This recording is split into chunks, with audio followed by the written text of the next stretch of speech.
Hello guys, welcome back to my all creative channel. কেমন আছেন আপনারা? আশা করি সবাই খুব ভালো আছেন। আজ আমি আপনাদের সাথে শেয়ার করব মাছের ডিমের তরকারি। মাছের ডিম অনেকেরই কিন্তু খুব পছন্দের, আমি জানি। আমার বিশেষ করে কিন্তু খুব ভালো লাগে মাছের ডিমের তরকারি খেতে। এই দেখুন, মাছের ডিমটা কিন্তু ভেতর থেকে যেমন জুসি থাকবে তেমনই কিন্তু দুর্দান্ত হবে আজকের রেসিপিটা। তাহলে চলুন শুরু করি আজকের রেসিপি।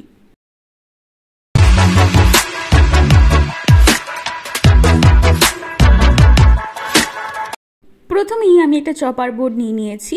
আমি 300 গ্রাম মাছের ডিম নিয়ে নিয়েছি। তার মধ্যে রয়েছে বোয়াল মাছের ডিম, এই যে এটা বোয়াল মাছের ডিম, এবং বাকি হচ্ছে কাতলা মাছের ডিম।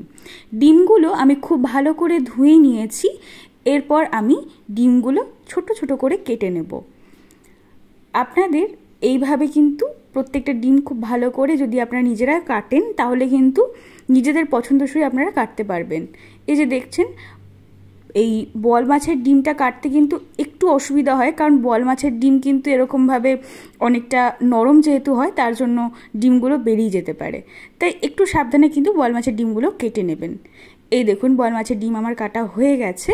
এরপর আমি কেটে নিচ্ছি কাতলা মাছের ডিম। মাছের ডিম খেতে আপনারা কারা কারা পছন্দ করেন আমাকে কিন্তু অবশ্যই জানাবেন। এরপর ডিমগুলো ভাজার জন্য আমি দিয়ে দিচ্ছি সামান্য লবণ। এরপর দিয়ে দিচ্ছি সামান্য হলুদ গুঁড়ো। আমি যেহেতু এটা শুধু ডিমের তরকারি করছি, তার জন্য কিন্তু শুধুমাত্র লবণ এবং হলুদ গুঁড়ো দিয়ে কিন্তু মাখিয়ে নিচ্ছি। তার পাশাপাশি দিয়ে নিচ্ছি 1 চামচ সাদা তেল। তাহলে কি হবে, ডিমের ভেতরে কিন্তু তাহলে খুব ভালো করে কিন্তু সফট থাকবে এবং ভেতরে কিন্তু তেলটাও টানবে না। এই দেখুন, প্রত্যেকটা ডিম আমি খুব ভালো করে হলুদ এবং লবণের সাথে মাখিয়ে নিয়েছি। এরপর ডিমগুলো ভেজে নেব। তার জন্য গ্যাসে আমি কড়াই বসিয়ে দিয়েছি। কড়াইটা বেশ ভালো করে গরম হয়ে গেছে। দিয়ে দিচ্ছি পরিমাণ মতো সর্ষের তেল। সর্ষের তেলটাও খুব ভালো করে আমি কিন্তু গরম করে নিয়েছি। দেখুন, সর্ষের তেল আমার গরম হয়ে গেছে। এরপর একটা একটা করে আমি মাছের ডিমগুলো বেশ ভালো করে ঢাকা দিয়ে দিয়ে কিন্তু ভেজে নেব। এই দেখুন, যতবার আমি ডিম ছাড়ছি ততবারই কিন্তু পরে ঢাকা দিয়ে দিচ্ছি। এর একটাই কারণ, তার হচ্ছে ডিমগুলো যখনই আপনারা দেখবেন আমরা তেলে ছাড়তে শুরু করব তখনই কিন্তু সঙ্গে সঙ্গে ডিমগুলো ছিটে আসতে পারে। তার জন্যই সামান্য একটু প্রিকশনস। এইভাবে ডিমগুলো কিন্তু আমি ঢাকা দিয়ে দিয়ে ভাজতে থাকবো। তাহলে কি হবে, ডিমগুলো ভেতর দিক থেকেও খুব সুন্দরভাবে কিন্তু সেদ্ধ হবে। যারা ডিমের তরকারি পছন্দ করেন না তারা কিন্তু ঠিক এইভাবেও কিন্তু ডিমটা ভেজে খেতে পারেন। এতেও কিন্তু একদম মন্দ লাগে না, বরং খুব সুস্বাদুই লাগে। খুব সাবধানে আমি লো আঁচে কিন্তু ডিমগুলোকে উল্টে পাল্টে ভেজে নিচ্ছি। খুব হাই ফ্লেমে দিয়ে যদি আপনারা ডিমগুলো ভাজতে থাকেন তাহলে কিন্তু ডিমের ভেতরটা কাঁচা থেকে যাবে এবং বাইরে থেকে কিন্তু লাল হয়ে যাবে। এটা একটুখানি বুঝে নিতে হবে। ব্যাস, আমার কিন্তু ডিম ভাজা একদম কমপ্লিট। এরপর আমি ডিমগুলো একটা বাটিতে তুলে রেখে দিচ্ছি। এরপর বাকি যে ডিমগুলো রয়েছে সেগুলো ঠিক একইভাবেই কিন্তু আমি ভেজে নিয়েছি। এটা কিন্তু আমি পুরো প্রসেসটা দেখালাম না, তাহলে ভিডিওটা একটু বেশি লেন্দি হয়ে যাবে। ঠিক একইভাবে অবশ্যই আপনারা দেখেই নিয়েছেন যে কীভাবে আমি ডিমগুলো ভেজে নিয়েছি।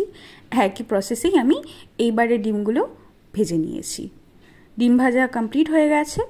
এরপর আমি আলু কেটে নিয়েছি, তাতে দিয়ে দিচ্ছি অল্প লবণ এবং হলুদ গুঁড়ো। লবণ এবং হলুদ গুঁড়ো দিয়েও আলুটাকে খুব ভালো করে আমি মাখিয়ে নিয়েছি। এরপর কড়াইতে যে ডিম ভাজার তেলটা রয়েছে তাতে দিয়ে দিচ্ছি কেটে রাখা আলুগুলো। আলুগুলো আমি খুব ভালো করে লাল লাল করে ভেজে নেব। এই দেখুন, লাল লাল করে কিন্তু আমার আলুগুলো ভাজা হয়ে গেছে। এরপর আলুগুলো আমি তুলে নেব। আপনারা যদি আমাদের এই ভিডিওগুলো পছন্দ করেন তাহলে ভিডিওতে লাইক দিতে কিন্তু একদম ভুলবেন না। চ্যানেলে যদি নতুন হয়ে থাকেন তাহলে অবশ্যই চ্যানেলটি সাবস্ক্রাইব করার কিন্তু অনুরোধ রইল। আমি আরও কিছুটা পরিমাণ সর্ষের তেল অ্যাড করছি। এরপর দিয়ে দিচ্ছি তাতে একটা তেজপাতা, 1 চামচ জিরে এবং একটা শুকনো লঙ্কা। সমস্ত ফোড়নগুলো আমি খুব ভালো করে তেলে সাঁতলে নিচ্ছি। এই দেখুন, আমার ফোড়নগুলো ভাজা হয়ে গেছে। এরপর দিয়ে দিচ্ছি পরিমাণ মতো অল্প পেঁয়াজ কুচি। পেঁয়াজটাকেও আমি সমস্ত কিছুর সাথে খুব ভালো করে সাঁতলে নিচ্ছি।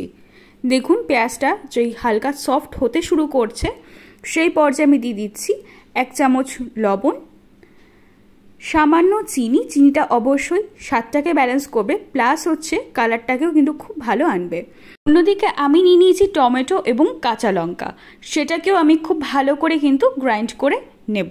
ওই পেস্টটাই কিন্তু আমি ব্যবহার করব। এরপর পেঁয়াজটা খুব ভালো করে সফট হয়ে গেলে দিয়ে দিচ্ছি 1 চামচ আদা রসুন এবং কাঁচা লঙ্কা বাটা।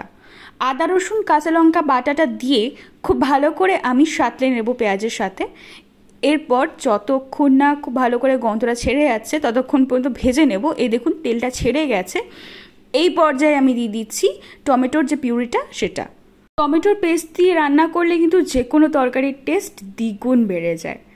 এই দেখুন খুব ভালো করে আমি মশলাটাকে কষিয়ে নিয়েছি। দিয়ে দিচ্ছি 1 চামচ হলুদ গুঁড়ো, 2 চামচ ধনে এবং জিরে গুঁড়ো, 2 চামচ লঙ্কা গুঁড়ো। লঙ্কাটা অবশ্যই কিন্তু আপনারা ঝাল বুঝে অ্যাড করবেন। সমস্ত মশলাগুলো আমি খুব ভালো করে পেঁয়াজ এবং আদা রসুন সমস্ত কিছুর সাথে কিন্তু ভালো করে সাঁতলে নিয়েছি। এই দেখুন এরপর আমি অ্যাড করছি ভেজে রাখা আলুগুলো।